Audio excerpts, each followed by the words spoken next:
To get to, and we do not want to waste any time, so let's bring out the former president of the United States, the Republican nominee for president, former President Donald Trump.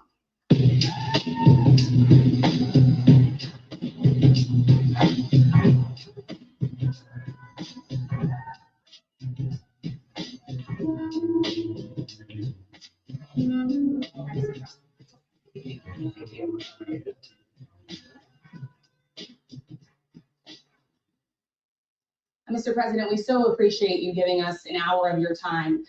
I want to start by addressing the elephant in the room, sir. A lot of people did not think it was appropriate for you to be here today. You have pushed false claims about some of your rivals, from Nikki Haley to former President Barack Obama, saying that they were not born in the United States, which is not true. You have told 4 congresswomen of color who were American citizens to go back to where they came from. You have used words like animal and rabbit to describe Black district attorneys. You've attacked Black journalists, calling them a loser, saying the questions that they ask are, quote, stupid and racist. You've had dinner with a white supremacist at your Mar-a-Lago resort. So my question, sir, now that you are asking Black supporters to vote for you, why should Black voters trust you after you have used language like that? Well, first of all, I don't think I've ever been asked a question so in such a horrible manner. First question. You don't even say, hello, how are you? Are you with ABC? Because I think they're a fake news network, a terrible network. And I think it's disgraceful that I came here in good spirit. I love the Black population of this country. I've done so much for the Black population of this country, including employment, including opportunity zones with Senator Tim Scott of South Carolina, which is one of the greatest programs ever for Black workers and Black entrepreneurs. I've done so much. And, you know, when I say this, historically Black colleges and universities were out of money. They were stone cold broke. And I saved them and I gave them long-term financing, and nobody else was doing it. I think it's a very rude introduction. I don't know exactly why you would do something like that. And let me go a step further. I was invited here and I was told my opponent, whether it was Biden or Kamala, I was told my opponent was going to be here. It turned out my opponent isn't here. You invited me under false pretense. And then you said, you can't do it with Zoom. Well, you know, where's Zoom? She's going to do it with Zoom and she's not coming. And then you were half an hour late, just so we understand. I have too much respect for you to be late. They couldn't get their equipment working or something. Mr. President, I think it's a very nasty question. I have answered the question. I've been the best president for the Black population since Abraham Lincoln. Better than President Johnson who signed the Voting Rights Act? You to start off the question and answer period, especially when you're 35 minutes late because you couldn't get your equipment to work in such a hostile manner, I think it's a disgrace. Let me just ask a follow-up, sir, and then we'll move on to other questions here. Some of your own supporters, including Republicans on Capitol Hill, have labeled Vice President Kamala Harris, who is the first Black and Asian American woman to serve as vice president and be on a major party ticket, as a DEI hire. Is that acceptable language to you? And will you tell those Republicans and those supporters to stop it? How do you define DEI? Go ahead. How do you define diversity, equity, and inclusion? Okay, yeah, go ahead. Is that what your definition? That is. Give me a definition. Would you give me a definition? Yeah.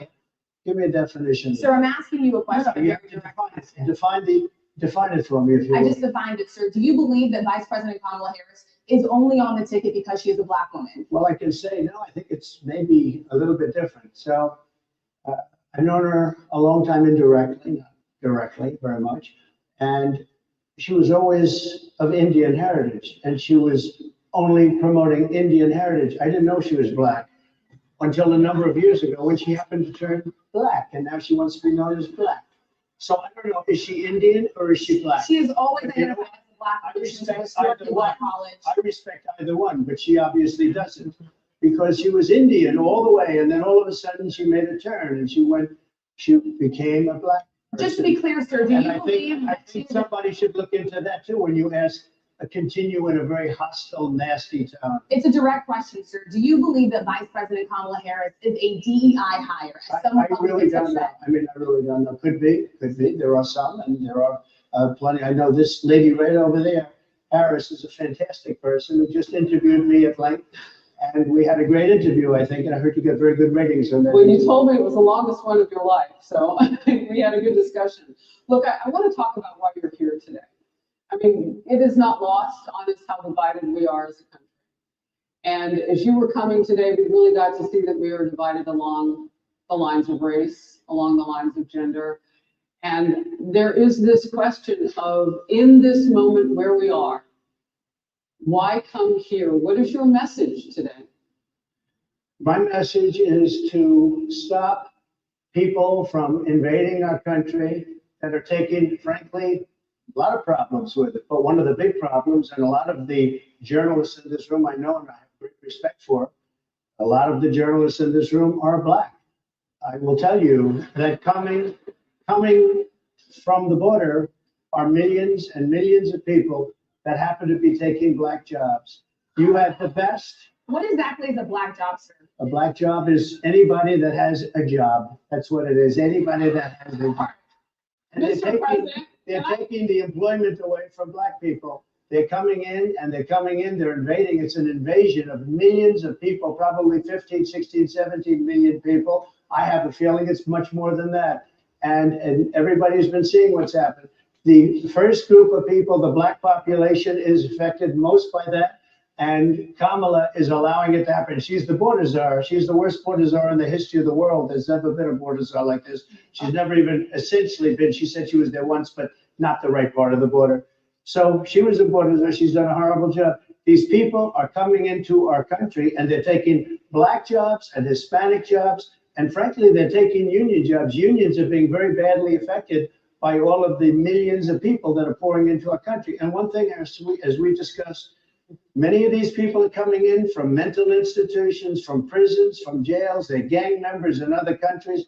Other countries are setting loose their prisoners. They're opening up their prisons and their mental institutions, and they're taking their bad people, drug dealers, gang members, and they're bringing them into the United States. And by the way, their crime rate is going down, and our crime rate is going to be a disaster. Mr. President, I want to get into how you address some of the issues with Black communities. And I say that plural because we live in communities of color that are different. We're not all the same. We don't vote the same. We don't think the same. Sure. It's not monolithic. So as you come here today, I want to talk about something that bursts. And this is the weight of the inflation on this country right now.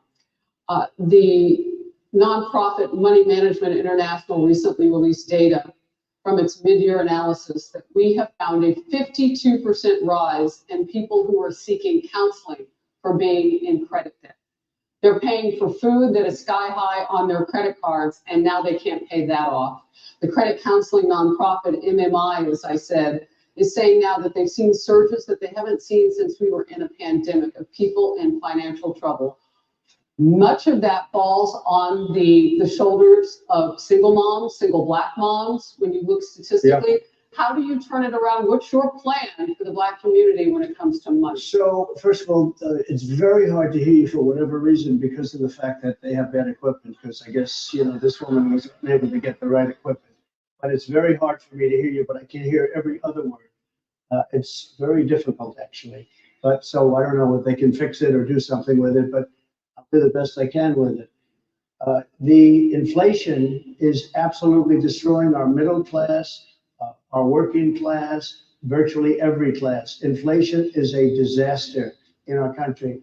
Inflation is a country buster. It breaks every country. And we had, in my opinion, the worst inflation we've had. They say it's 58 years, but I think it's much more than that. It's been devastating. And if you just take a look at a lot of things they don't include, like interest rates. Interest rates went from 2.4% to 10%, and you can't get the money. People can't buy houses. They no longer have the American dream. Young people, young Black people, they don't have the American dream anymore. They can't buy a house. They can't borrow the money because of the cost of the money. They can't buy it because of the cost of housing, because of the cost to build it, because of inflation. Inflation is a disaster, and it's destroying our country, and it's destroying the Black community probably as much So or what do more you do? than any What's your plan? You know what we have to do? We have to bring down the cost of energy, and that's going to bring down the cost of inflation. This was all started with a bad energy policy by Joe Biden. By the way, just if I might, I was running against a man named Biden. You probably saw that.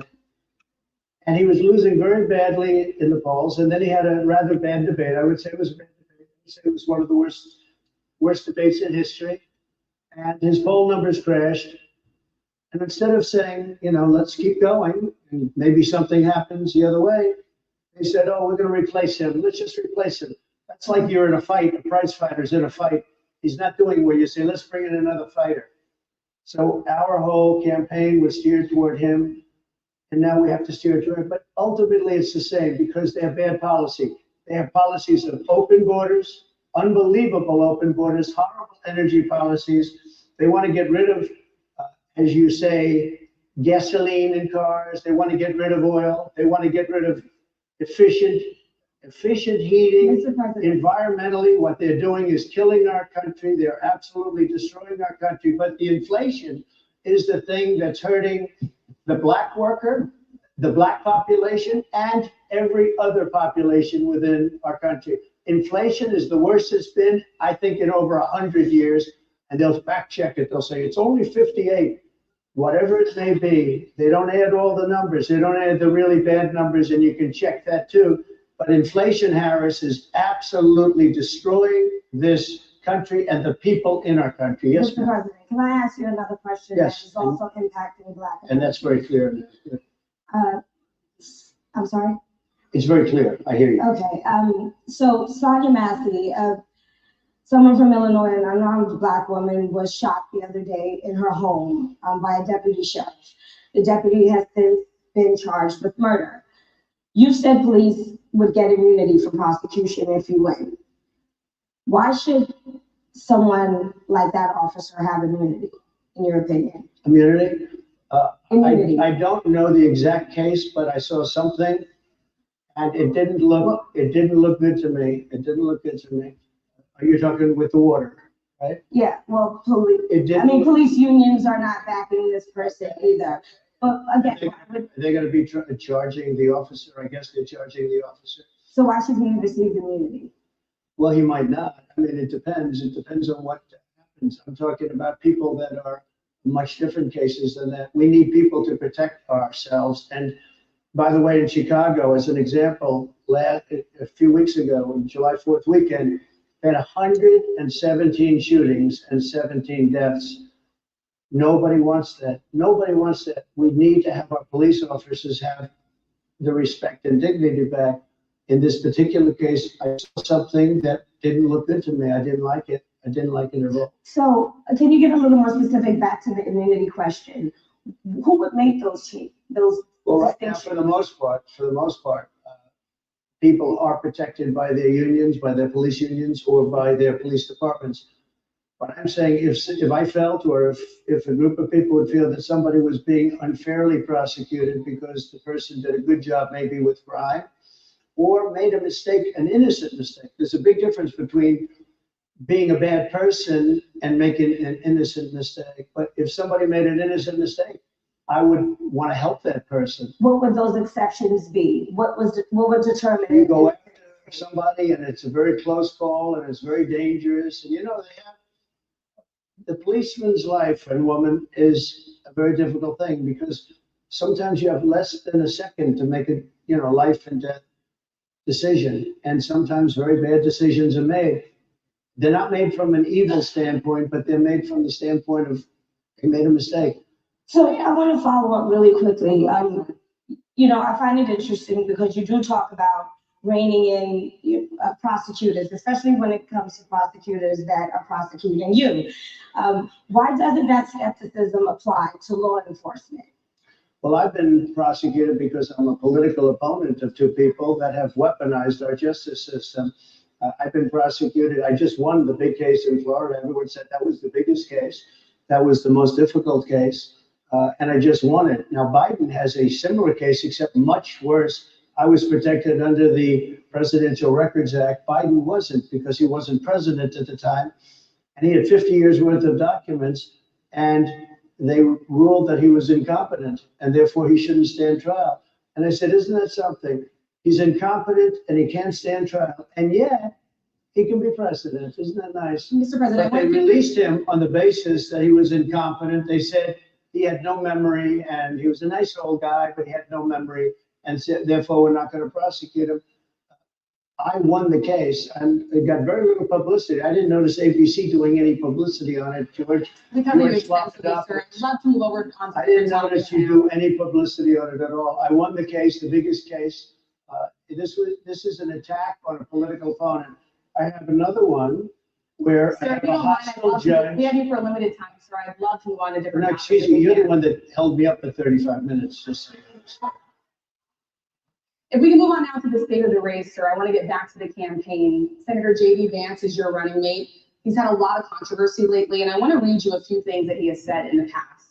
He said the Democrats running the country are a bunch of childless cat ladies who are miserable at their own lives and the choices they've made. And so they want to make the rest of the country miserable too. He's not talking here about how great it is to be a parent. He's attacking what he says are the choices people are making to not have children. Did you know that he had these views about people who do not have children before you picked him to be your running mate? And do you agree with him? No, I know this. He is very family oriented, and he thinks family is a great thing. That doesn't mean he thinks that if you don't have a family, it's not. I know people with families. I know people with great families. I know people with very troubled families. And I also know people with no families. They didn't meet the right person. Things happen. You go through life, you don't meet the right But person. he's not just talking Excuse about me. families here. And He also some of says those that people that people- don't have children should get less votes than That's those all that right. do. I'm just speaking for myself. that your I campaign think I'm position? speaking for him too. He strongly believes in family, but I know people with great families. I know people with not great families that don't have a family. And the people without the family are far better. They're superior in many cases, okay? He's not saying they're not. What he's saying is that he thinks the family experience is a very important thing. It's a very good thing. But that doesn't mean that if you grow up and you grow older and you don't meet somebody that would be wonderful to meet and would have been good, that that's a bad thing. He's not saying that.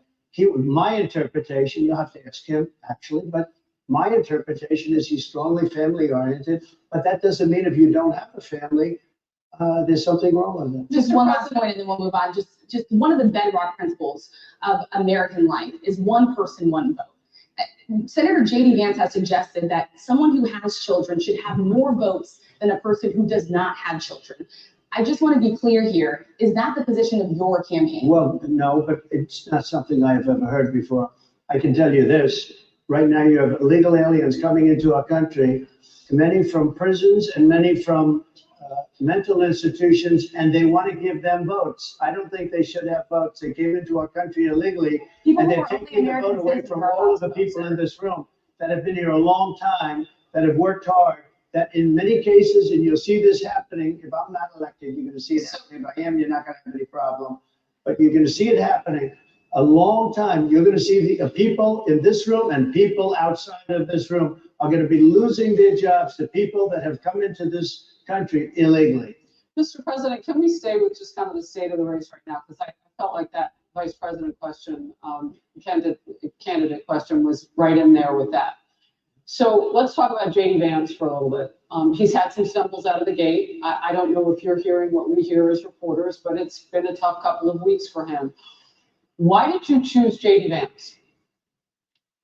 Why did you choose him? And I'm having a hard time hearing too. I chose him Everybody because- out there can, but it's I'll hard. tell you why. I chose it because he's a very strong believer in work and the working man and woman, and especially the working man and woman who have been treated very unfairly, because you have many of them in this room. But you have many of those people that were treated very unfairly. They worked very hard and they were treated unfairly. He wrote the book that became a bestseller. The movie became a smash hit. He's a very smart guy without the benefit of having a family that has contacts, like a father that was well connected. He got into Yale Law School. He graduated in 2 years from Ohio State, summa cum laude. I mean, you take a look at, his career has been an amazing career. he started off at a level with a difficult family situation, very difficult with the mother, father, everything else. He ends up going to Yale Law School, was one of the top students, became the head of the law journal. I mean, it's an amazing thing. He's a 4-year, he was in the military with great distinction for 4 years, got out, went into business, became successful in business, very successful in business, actually, did public offerings and other things. And I have to believe in that. I mean, he's somebody that was born in a rough situation. Most of the people know that situation because it was very well documented in his book. And I have a lot of respect for somebody that can get into Yale and become one of the best students in Yale, that meets a young woman at Yale who was also outstanding, and they get married, they have a beautiful family. But he had he's made himself an amazing life. He then goes to Ohio, lives in Ohio, and he had my endorsement. That helped. But he wins the Senate. He becomes a United States Senator. So he's a United States Senator. So Harris, like I respect you for your success, I respect people for their success. The reason I asked the question is because the last time you and I sat and talked was the day that you were shot. We've been together for much of that day. You left to go to Butler, Pennsylvania, and we didn't know what was next. Yeah. And 2 days after I that, cannot understand your microphone. I know so it is long. really hard for me. I mean, it's just, I can understand you perfectly. Because she's closer. I can understand you, Yeah, I hear that. but I can't Really happy to hear understand that. Harris I have a few more questions. because of the distance, and the mics are really in lousy shape. But I cannot understand So, what you're saying. so what I wanted to say was the last time we spoke, you said some words that were prophetic because I asked you who you wanted to choose for vice president. Yeah. And you said normally it really wouldn't matter what they would, you choose somebody that you think has a future, that sort of thing. But you said these words 3.5 hours before an attempted assassination on your life. You told me that bad things happen here. And that's why this decision is important this time. Bad things happen. You said it twice. When you look at JD Vance, is he ready on day one? Does he what? Ready on day one, if he has to. I've always had great respect for him, and for the other candidates too. But I will say this, and I think this is well documented. Historically, the vice president, in terms of the election, does not have any impact. I mean, virtually no impact. You have 2 or 3 days where there's a lot of commotion as to who, like you're having it on the Democrat side, who it's going to be. And then that dies down, and it's all about the presidential pick. Virtually never has it mattered. Maybe Lyndon Johnson mattered for different reasons of what we're talking about, not for vote reasons, but for political reasons, other political reasons. But historically, the choice of a vice president makes no difference.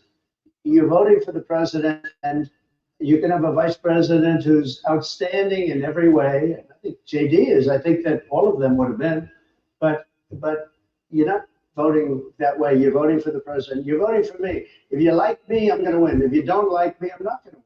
I'm going to get my JD Vance question in. JD Vance. I'm going to get my JD Vance question Sure. in. To your point and to Rachel's point, he, has a lot of opinions about childless women like myself or divorced people like yourself. Do you think, well, I mean, my point is here. It was said in a friendly manner. My point is, do you think the Republican Party is getting a little bit too judgy about people's lives when you think about abortion or when you think about what JD Vance is saying?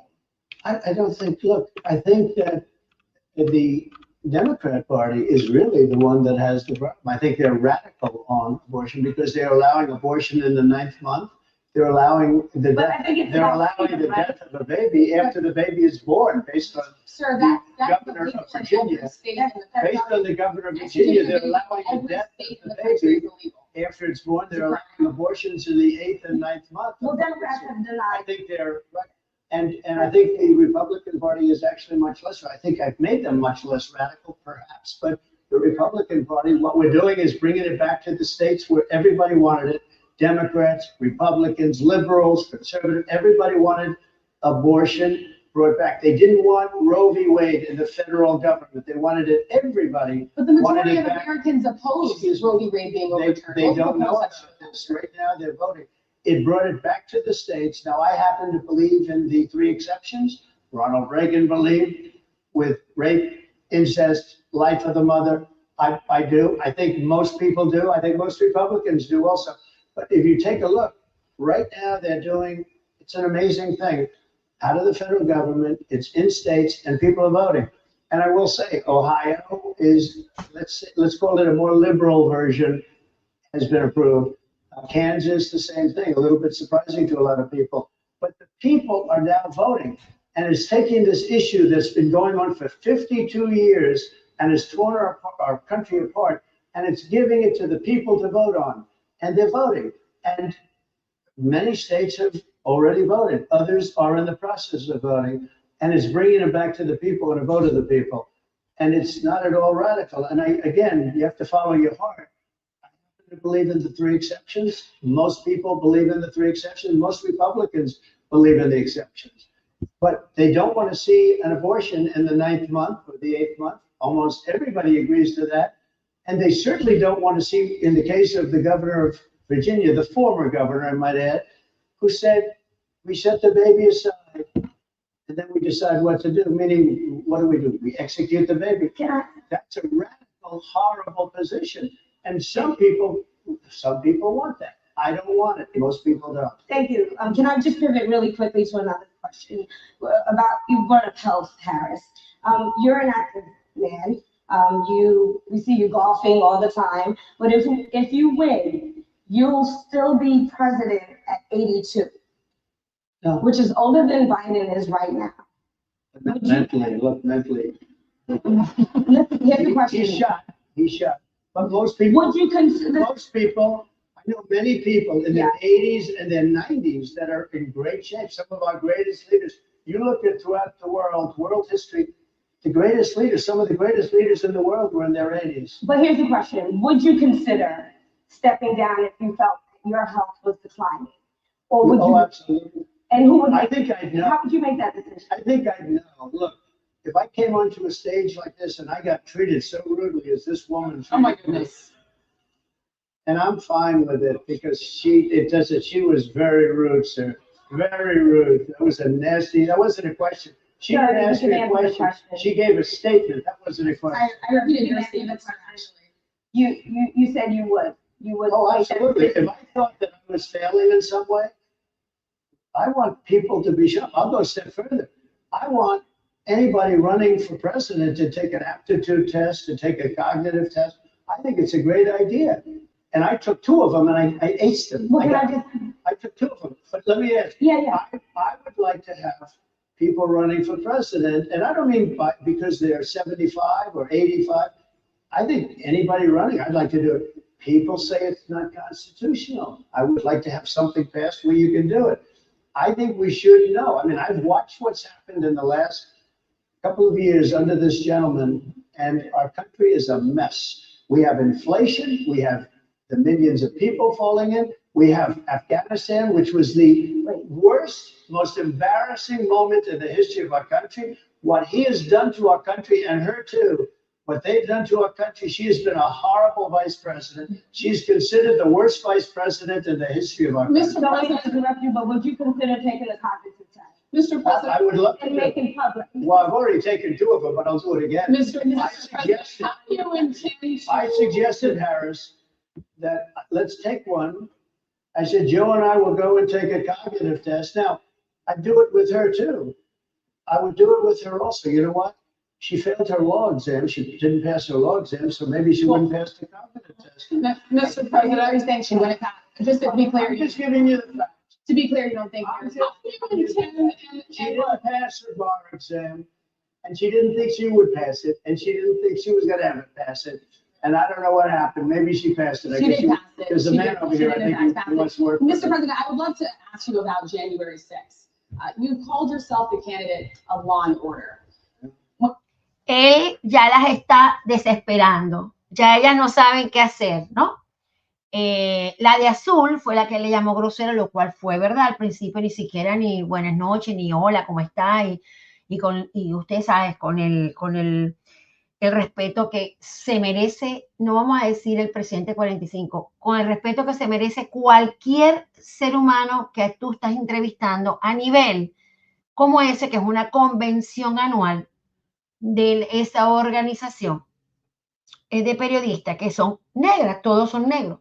De hecho, él entró y ahí no hubo casi aplausos. Qué extraño. Yo quiero saber cuántos estaban, cuántos habían, si de verdad esa sala estaba llena o no. Pero lo quise traer con subtítulos en español para que ustedes lo leyeran y lo entendieran. Esto ocurrió hace 3 días. Esto no fue hoy. Esto ocurrió hace 3 días. Pero para que nadie les venga a decir, mira, ¿qué pasó? Y ustedes no saben, lo están leyendo, ustedes se están dando cuenta la forma, nada más y nada menos, que lo están tratando y que vinieron como a atacarlo y él muy tranquilo, no perdió como dice uno, no tuvo ni coraje, no perdió su educación, no se les fue, tuvo tolerancia ante ellas. Entonces, el que es grosero, racista, maleducado, es el que se ha comportado como todo un caballero al frente de ellas. Por eso es que se los quise traer, para que ustedes mismos observaran y compartan esto a todo el latino que, por supuesto, no entiende el inglés, porque esto se puso, pero no se puso tanto como en tantos lugares que no sean en ciertos canales de televisión americanos, que ninguno de nosotros vemos esos canales, por supuesto, no por el idioma, sino porque ustedes saben cómo es.